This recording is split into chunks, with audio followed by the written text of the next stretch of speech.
পশ্চিমবঙ্গ রাজ্য সরকারের পক্ষ থেকে সম্প্রতি প্রকাশিত হয়েছে প্রথম রাজ্য বাজেট।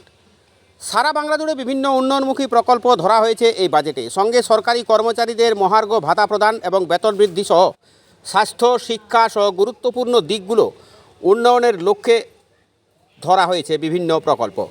এই সর্বাঙ্গ সুন্দর বাজেটের জন্য ভারতীয় জনতা পার্টির উদ্যোগে রাজ্যের বিভিন্ন স্থানে হচ্ছে ধন্যবাদ জ্ঞাপন পদযাত্রা। সেই কর্মসূচির অঙ্গ হিসেবে রবিবার সকাল 11টা নাগাদ বড়াবাজার শহরে ভারতীয় জনতা পার্টির বান্দোয়ান 2 নম্বর মণ্ডল এবং 1 নম্বর মণ্ডলের যৌথ উদ্যোগে আয়োজিত হলো এই কর্মসূচি। উপস্থিত ছিলেন ঝাড়গ্রাম জেলা বিজেপি সাধারণ সম্পাদক তথা বান্দোয়ান বিধানসভার বিধায়ক লবসেন বাস্কে, বান্দোয়ান মণ্ডল 2 এবং মণ্ডল 1-এর 2 সভাপতি জনার্দন সিংহ মোদক এবং দিলীপ কুমার মাহাতো ছাড়াও 2 মণ্ডলের একাধিক কার্যকর্তা এবং কর্মীরা।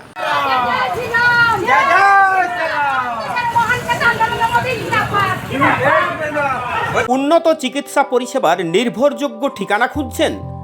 তাহলে চলে আসুন পুরুলিয়া শহরের অদূরে রাঁচি রোডের উপর লাগদায় অবস্থিত সুপরিচিত ওম নার্সিং হোমে। ঝকঝকে আধুনিক অপারেশন থিয়েটার, অত্যাধুনিক এক্স-রে ও চিকিৎসা পরিকাঠামো, রোগীদের জন্য পরিচ্ছন্ন ও আরামদায়ক শয্যা এবং অভিজ্ঞ চিকিৎসকদের নিবিড় তত্ত্বাবধান, সব কিছুই রয়েছে এক ছাদের নিচে। এখানে প্রতিটি রোগীর জন্য রয়েছে আন্তরিক পরিচর্যা, দ্রুত পরিষেবা এবং সর্বোচ্চ যত্ন। চিকিৎসার মান ও রোগীর পরিষেবায় মানুষের আস্থার নাম ওম নার্সিং হোম। দিনরাত 24 ঘন্টা আপনাদের সেবায় নিয়োজিত ওম নার্সিং হোম। উন্নত চিকিৎসা, আন্তরিক পরিচর্যা, অটুট বিশ্বাস। আমাদের এই যে ঐতিহাসিক বাজেট তৈরি হয়েছে, এই ডবল ইঞ্জিনের সরকার হয়েছে, সেইটারই আমরা একটা পদযাত্রা করলাম। আমাদের এই বান্দোয়ান 2 নম্বর মণ্ডল এবং 1 নম্বর মণ্ডল যৌথ উদ্যোগে এই পদযাত্রা আমরা করলাম। মানুষদেরকে জানিয়ে দিচ্ছি যে 54টা যে প্রকল্প আছে, আমাদের সরকার সরকারি কর্মচারী এবং সেভিক যত কিছুই আছে, যত সরকারি কর্মচারী আছে তাদের যে ডিএ বাড়িয়েছে, তারই জন্য আমরা একটা পদযাত্রা করলাম। আজকে আমাদের ধন্যবাদ পদযাত্রা ছিল। আমাদের মাননীয় মুখ্যমন্ত্রী যে বাজেট অধিবেশন ঘোষণা করেছেন, তার জন্য তাকে ধন্যবাদ জানিয়ে আমাদের বান্দোয়ান মণ্ডল 2 এর পক্ষ থেকে ধন্যবাদ পদযাত্রা করা হলো। সারা পশ্চিমবঙ্গের মানুষ তাকিয়েছিল বিজেপির দিকে। তো বিজেপির দিকে তাকিয়ে থাকার কথার অর্থ হচ্ছে একটা বাজেট। নির্বাচনের আগে ভারতীয় জনতা পার্টির একটা যে প্রতিশ্রুতি দিয়েছিল, সেটা সাধারণ মানুষ ভাবছিল যে তাই তো তারা কবে বাজেটে পরিণত করবে।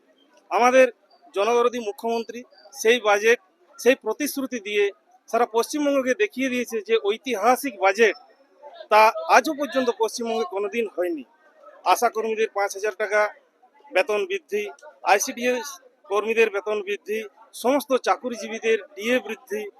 তারা বুঝেছিলেন যে যারা কাজ করে তাদের সত্যি বেতনের দরকার। আমাদের সম্মানীয় প্রধানমন্ত্রী বলেছেন যে সম কাজে সম বেতন থাকা দরকার। আমরা দেখেছি একজন সিভিক ভলেন্টিয়ার ভাইকে সারা দিন রাত পরিশ্রম করতে হয়, কিন্তু তারা বিনিময়ে কি পায়? লাঞ্ছনা, বঞ্চিত। তারা যেটুকু তারা বেতন পায় সেটা তাদের গাড়ির তেল পর্যন্ত হয় না। এটা ভারতীয় জনতা পার্টি দেখেছিলেন, লক্ষ্য করেছিলেন এবং সেই বাজেটে তাদের বেতন বৃদ্ধি করেছিলেন। একজন আশাকর্মীকে দেখেছেন রাত থেকে কিভাবে তারা পরিশ্রম করে আপ টু প্রসূতি মাকে হসপিটাল নিয়ে যাওয়া থেকে আনা পর্যন্ত তারা অশেষ পরিশ্রম করে, কিন্তু বিনিময়ে তারা উপযুক্ত বেতন পায়নি। সেই বাজেটে দেখিয়ে দিয়েছে যে মায়েদের জন্য 5,000 টাকা বেতনের প্রয়োজন আছে।